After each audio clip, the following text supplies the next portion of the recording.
Good afternoon and welcome to day 5. When I woke up today, I was craving salt so bad. I was lying in bed and I was like, man, I just want something really salty right now. So when I got out of bed, I had some like water and salt. I actually had like leftover pickle jar with some juice in it, which I deliberately left for the fast because I suspected I'd be craving something salty. So I just drank some of that juice, and it was very nice. Just water and salt, and yeah. I've noticed that I'm staying in bed a lot more now. When I go to bed with the intention of, oh, let's go read a book, let's watch a movie, I just end up going into bed and being like, oh, I don't have energy to read a book. And I'll just lie there for like up to an hour, just like soaking up the warmth because I turn on my electric blanket so that it's nice and warm when I get in. Specifically because I'm fasting and because it's also winter. And yeah, this morning when I got out of bed, I got up carefully and my head was fine. I didn't get a blood rush or anything. Like I could feel like the blood moving and leaving my head, but it wasn't like, oh my gosh, it's a blood rush. It was just kind of like you can like feel the sensation and observe it. Yeah, so I was hungry today. I also had it was a challenging day today because from the morning somebody in the flat above that started doing work and there was like a constant grinder, like this but it was like when somebody's sanding a floor or something where the machine just doesn't turn off. I have no idea what they were doing and it was so loud. I'd be on the phone with a friend and they'd be like, what on earth is that noise going on? It was that loud.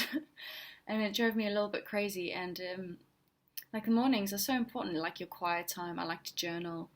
I like to just relax, chill out, and having this noise I couldn't escape it. I just couldn't escape it. I tried going to the kitchen and playing like my own music and I could still hear it over my music even with the door closed. So that kind of really affected me and I wasn't really able to get ready properly. That affected my energy levels for the rest of the day. When I forced myself to go out, I didn't feel like I was ready. I didn't feel like I had that energy, but I was like, right, I have to go. It's getting like 2:30 already. So I just forced myself to go. I did measure, oh, apologies, I'm so sorry. I did measure my ketones this morning though, and I do actually have some really good news. So my ketones this morning, what time was this? At 11:30, my glucose was at 3.4 and my ketones were at 5, giving me a glucose ketone index of 0.7.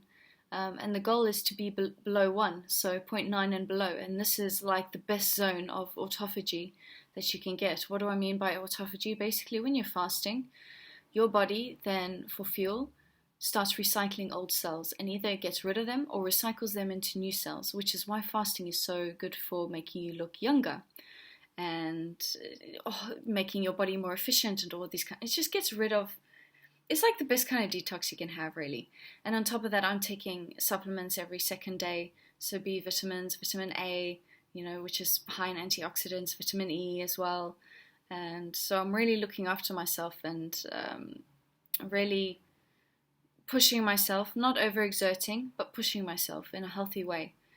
And I think that's why I'm getting such fantastic results because I'm doing all these things. I'm really going for it with enthusiasm and optimism, and even when I feel a little bit tired, I'll be like, come on, gotta do this in a positive way, not in a straining way, just in a kind of like let's keep going way.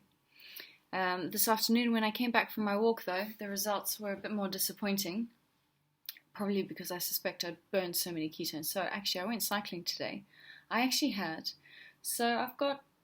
I wouldn't say like I've got strength in the sense like I could lift a house. I couldn't say that. But I definitely feel like today I had a lot more strength. Like I feel normal. I can go out for a walk and I feel energized. If you asked me to run or cycle, it would be like my muscles wouldn't have strength for that. But for normal living, it's fine. And I think the reason why I have all this strength is because my body is getting used to the cycling. And so it's getting used to being pushed without food. Which is making life so much easier. Because the first time I fasted, I was exhausted. I was a zombie. I was depressed. I was just like getting out of bed and forcing myself to go on a half-hour walk every single day, and then coming back home and then jumping back into bed shortly afterwards. So this is a marked difference, a much more positive difference. I've taken my ketones just now as well, so 40 minutes later after the walk, and they have improved. Sorry, I'm shaking the table. So my glucose dropped down to 4.1 and my ketones rose to 3.7, giving me... I didn't tell you what my ketones were after the walk. It's a tiring day today. It all started in the morning. So when I came back from my walk, my glucose was at 4.2 and my ketones were at 3.4, giving me a GKI of 1.2, which is still great, but not in the target zone. Now I've just taken it and my glucose is 4.1 and my ketones are 3.7. So give me a GKI of 1.1. So it's an improvement. Not as good as in the morning. It's kind of interesting that your ketones are higher in the morning. Before I did my exercise, I would have thought that doing all my exercise would have forced my body to produce more. But saying that, today I am particularly knackered. Like I've sat down and I still feel knackered. And I know it's because in the morning things didn't go right.